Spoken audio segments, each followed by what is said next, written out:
बड़े बड़े पॉडकास्ट देखने का टाइम नहीं है, कोई बात नहीं, ये चैनल को सब्सक्राइब कर लो। पॉडकास्ट की जो सबसे बेस्ट बातें होगी मेरे पॉडकास्ट की, वो इस चैनल पे मैं डालता रहूँगा शॉर्ट क्लिप्स में, ताकि आप शॉर्ट टाइम पे बहुत सारी नॉलेज गेन कर सको। Now let's start. Very nice भाई आप अगर आपको किसी बंदे से रिजल्ट्स निकलवाना है, अगर कोचिंग के लिए लोग आ रहे हैं, उनको कोच करना है, तो आपको क्या लगता है सबसे बेस्ट चीज़ किस पे फोकस करना चाहिए? ऐसा जैसा भी मेरे भी बहुत स्टूडेंट्स हैं, मैं चाहता हूँ उनका बेस्ट उनको रिजल्ट्स मिले, मुझे कौन सी चीज़ पे सबसे ज़्यादा फोकस करना चाहिए? 3, या फिर कोई कोच बनना चाहता है तो उसको कौन सी 3 चीज़ पे सबसे ज़्यादा फोकस करना चाहिए जिससे बेस्ट रिजल्ट्स मिलेंगे उनके स्टूडेंट्स को? राइट। इसके लिए मैं कहना चाहूँगा सबसे पहले अपने कंटेंट के ऊपर काम करें, क्योंकि आज के ज़माने में सिर्फ एक अच्छा हीरो है इसलिए फिल्म चलती थी, ये ज़माना नहीं रहा। आजकल वो वाली वेब सीरीज़ और वो वाली नेटफ्लिक्स वाली भी फिल्में चलने लगी है जिसमें कोई स्टारकास्ट जानी मानी नहीं है, लेकिन जिसके कंटेंट में दम है। तो एग्जैक्टली वैसे चाहे आप वीडियोस बना दो, चाहे आप अपने प्रोग्राम्स बना लो या कोर्सेज बना लो, हर एक के अंदर कंटेंट का दम होना ज़रूरी है, क्योंकि इन्फॉर्मेशन एज में लोगों के पास सारी इन्फॉर्मेशन आ चुकी है, लेकिन उसमें आप ऐसा कौन सा अलग कंटेंट लेके आ रहे हैं और उसे कितना सिंप्लीफाई करके उसको समझा रहे, दैट मैटर्स। जानना अलग चीज़ होती है और उसे सिंपल तरीके से स्टेप वाइज समझाना टोटली एक अलग चीज़ होती है। सो अपने कंटेंट को पावरफुल बनाइए, स्टेप वाइज बनाइए और सिंप्लिसिटी में उसे समझाइए, because complexity is enemy to execution. तो आप जो भी पढ़ा रहे हो उसे सिंपल बना के समझा दो। दूसरी चीज़, आपका डिलीवरी का स्टाइल, क्योंकि नॉलेज कोई वैल्यू नहीं रही, आप उसी चीज़ को कैसे उसके दिमाग में बिठा रहे हैं, दैट मैटर्स अ लॉट। और वो जो आपका स्टाइल है ना, वो कैसे आप उसके सबकॉन्शियस तक उतार सकते हैं, उसके ऊपर काम किया जाए।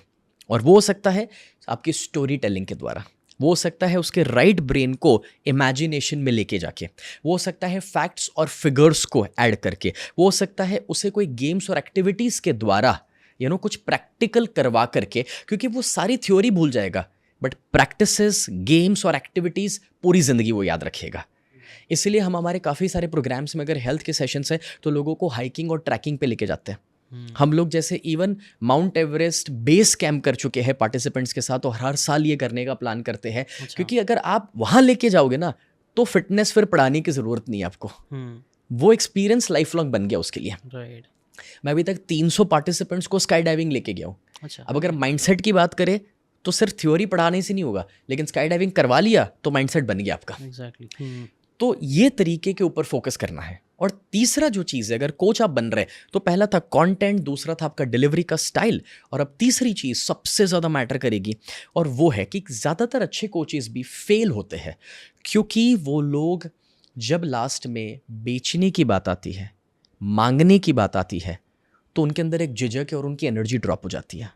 और मैं हमेशा एक चीज़ समझाता हूँ कि आप जब तक वो नहीं खरीदेगा तब तक आप उसकी मदद नहीं कर पाएंगे। सो मैं हमेशा अपनी ऑडियंस से कहता हूँ, help me to help you. क्योंकि जो चीज़ आप अगर 500 रुपया दे के दे रहे, 5000 दे के भी दे रहे, तो कहीं आपको भी उसका खर्च लग रहा है, आपका भी मेहनत है उसके पीछे। और अगर वो 5000 देगा तो वो कमिटेड है उस चीज़ को फॉलो करने के लिए।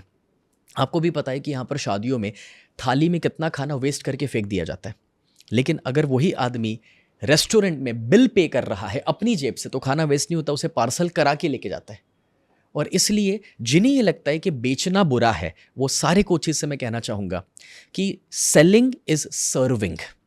जब वो खरीदेगा तभी जाकर के आप उसकी ज़्यादा मदद कर पाएंगे, वरना आप भी मदद नहीं कर पाएंगे। और मैं आपको एक इंटरेस्टिंग चीज़ बताता हूँ, क्योंकि मैंने ऑलमोस्ट मेरी लाइफ में 14 साल फ्री सेमिनार्स और प्रोग्राम्स लिए हैं।